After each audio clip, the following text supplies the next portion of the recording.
हर्षित landmark, सपनों का घर जैसा आप चाहते हैं हम बनाते हैं। 1, 2 एवं 3 BHK ready position flats. Call 9827321321। हम हैं सिंघानिया बिल्डकॉन। प्रधानमंत्री नरेंद्र मोदी के जन्मदिन के मौके पर टीकाकरण का नया रिकॉर्ड बना है। भारत ने आज महज 9 घंटे में ही कोरोना वायरस के खिलाफ 2 करोड़ से ज्यादा लोगों को वैक्सीन लगाने का रिकॉर्ड बनाया है। यह आंकड़ा अभी और उभर के आगे आएगा। पीएम मोदी के जन्मदिन पर बीजेपी ने 2 करोड़ वैक्सीन की डोज लगाने का लक्ष्य रखा था, जिसे दिन खत्म होने से काफी पहले ही पूरा कर लिया गया। आज वैक्सीनेशन को लेकर देश में काफी उत्साह देखा जा रहा है। केंद्रीय रेल मंत्री अश्विनी वैष्णव ने प्रधानमंत्री नरेंद्र मोदी को उनके 71वें जन्मदिन पर बधाई देते हुए रेल कौशल विकास योजना की शुरुआत की। वैष्णव ने मीडिया से बात करते हुए कहा, मैं हमारे प्रधानमंत्री नरेंद्र मोदी को जन्मदिन की बहुत बहुत शुभकामनाएं देता हूं। उन्होंने न केवल भारत बल्कि दुनिया को भी एक दिशा दी है। लखनऊ में जीएसटी काउंसिल की 45वीं बैठक खत्म हो गई है। बैठक में पेट्रोल डीजल को जीएसटी में शामिल करने का प्रस्ताव नहीं रखा गया और न ही इस पर कोई चर्चा हुई। बताया जा रहा है कि बैठक में बायोडीजल पर जीएसटी घटाकर 5% करने को मंजूरी मिली है। मेटल पर जीएसटी 5% से बढ़कर 18% करने पर भी फैसला हुआ है। प्रधानमंत्री नरेंद्र मोदी ने तजाकिस्तान की राजधानी दुशानबे में हो रहे शंघाई सहयोग संगठन समिट को वर्चुअली संबोधित किया है और पीएम मोदी ने पाकिस्तान के प्रधानमंत्री इमरान खान और चीन के राष्ट्रपति शी जिनपिंग की मौजूदगी में कट्टरपंथ पर तीखा हमला बोला।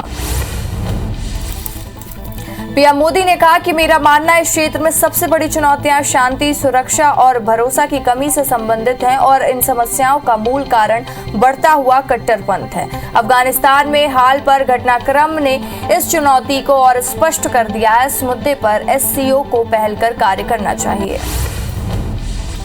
पीएम मोदी ने कहा कि हम इतिहास पर नजर डालें तो पाएंगे कि मध्य एशिया का क्षेत्र प्रगतिशील संस्कृति और मूल्यों का गढ़ रहा है और सूफीवाद जैसी परंपराएं यहाँ सदियों से पनपी और पूरे क्षेत्र और विश्व में फैली हैं। इनकी छवि हम आज भी इस क्षेत्र में सांस्कृतिक विरासत में देख सकते हैं। मध्य एशिया के इस धरोहर के आधार पर एससीओ को कट्टरपंथ और चरमपंथ से लड़ने का साझा टेम्पलेमेंट डेवलप करना चाहिए। उत्तर प्रदेश में आगामी विधानसभा चुनाव को लेकर कांग्रेस ने स्क्रीनिंग कमेटी के गठन का ऐलान किया है। कांग्रेस अध्यक्ष सोनिया गांधी ने इसकी घोषणा की है। इस कमेटी का चेयरमैन जितेंद्र सिंह को बनाया गया है, जो कि राजस्थान से है। इसके अलावा समिति में 2 अन्य सदस्य हैं। देश में बहुत जल्द गाड़ियों में हॉर्न और सायरन की आवाज तबला, हारमोनियम, बांसुरी और बिगुल जैसे हिंदुस्तानी वाद्यों के यंत्रों में बदल जाएंगी। केंद्रीय मंत्री नितिन गडकरी ने कहा कि एक तो ये ध्वनि प्रदूषण को कम करेगा, दूसरा वन्य जीवन में संरक्षण की कमी आएगी और उनका मंत्रालय इस दिशा पर काम कर रहा है।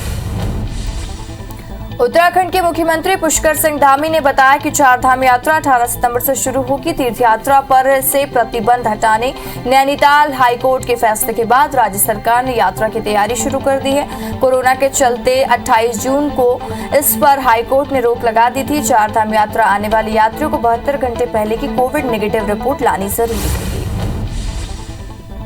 मुंबई के बांद्रा कुर्ला कॉम्प्लेक्स इलाके में मेट्रो के निर्माणाधीन पुल का एक हिस्सा गिरने से बड़ा हादसा हो गया। हादसे में 21 लोग घायल हो गए, जिन्हें बीनदेसाई अस्पताल में भर्ती कराया गया। बाकी और भी लोगों के फंसे होने की आशंका है। वहीं मौके पर पहुंचकर दमकल अधिकारियों ने बचाव अभियान शुरू कर दिया है।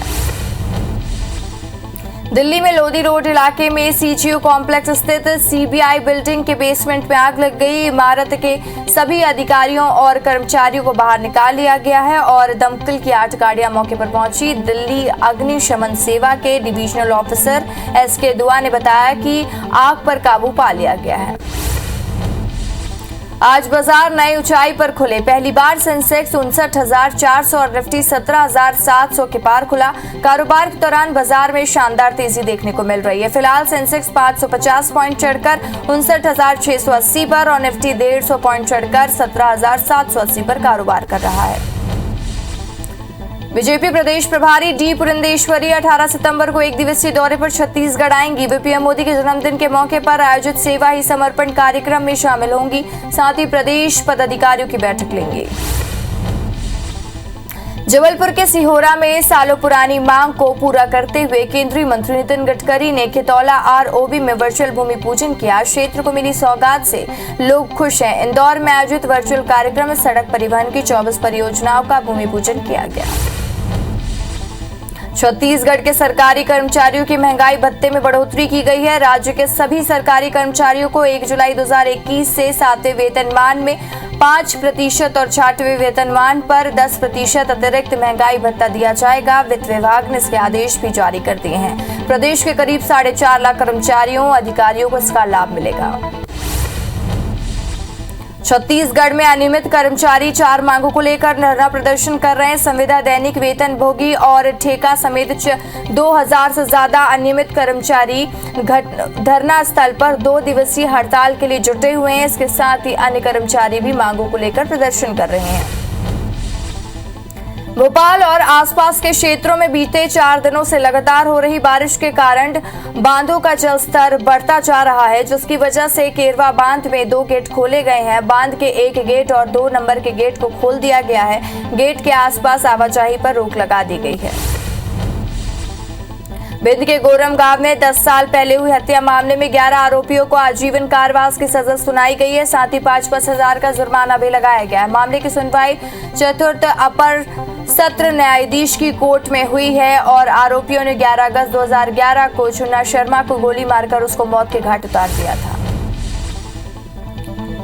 सागर के नरियावाली थाना क्षेत्र में प्रेम प्रसंग के चलते एक युवक को लड़की के परिजन ने जिंदा जला दिया, जिसे गंभीर हालात में जिला अस्पताल में भर्ती कराया गया, जहां इलाज के दौरान उसकी मौत हो गई। मामले में पुलिस ने 2 आरोपियों को हिरासत में ले लिया, जबकि अन्य आरोपियों की तलाश जारी है।